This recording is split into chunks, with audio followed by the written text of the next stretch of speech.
my name is Andrea Lagos. I am from the Australian Catholic University and I'm currently uptaking the Bachelor of Secondary Education. I started my journey at Ashby Public School and then further progressed my studies at Burwood High School. My passions and experience. Through my passion to become a teacher, I strive to work with inquisitive young minds and inspire students to reach their potential. By enrolling in this course, I aim to cater to all students intellectually and behaviourally. I would create an inclusive environment that fosters a positive learning environment in which students are encouraged to expand their knowledge and question what I have to offer to them, pushing them to think for themselves and create their own opinions.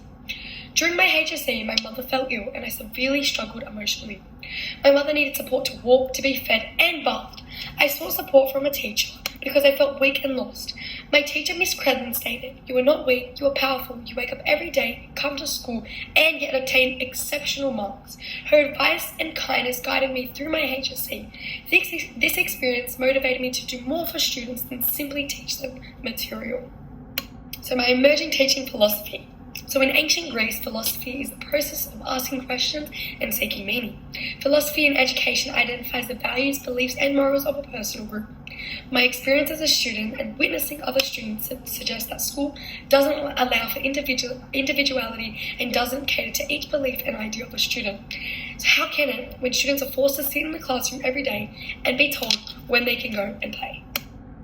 Think about this. 100 years ago today, televisions had tiny little screens that were only in black and white. Now we have these large screens in colour and new designs and features.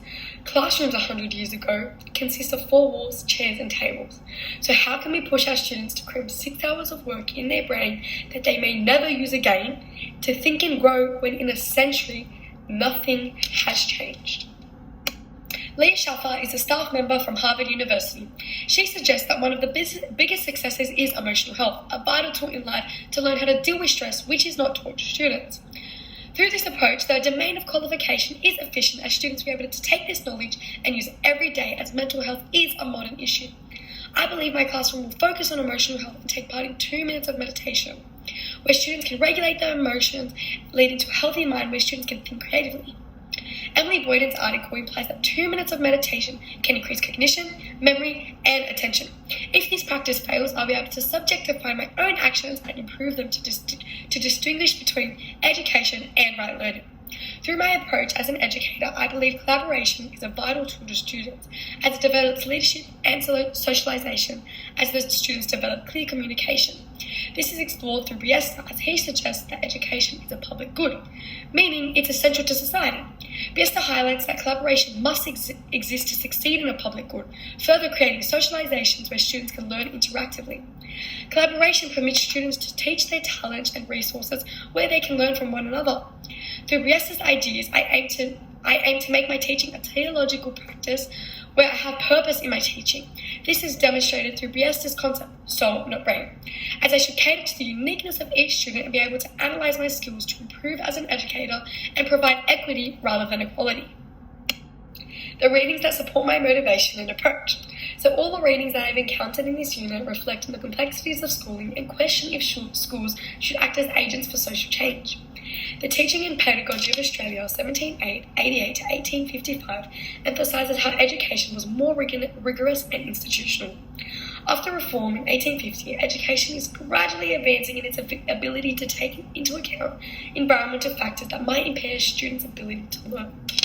Whilst pedagogy is slowly catering to a range of students, as the reading highlights, it is limited by the systematic training teachers must undertake and the standardised testing students are subjected to. By encountering these limitations as educators and personally witnessing these struggles, I strive to overcome these difficulties through implementing approaches that start with macro changes utilising a didactic role within the school, which can then permeate cultural and societal values. Furthermore, Noel Noddings, a feminist educator who defines philosophy in education as she critiques the aims of education in light of their cultures.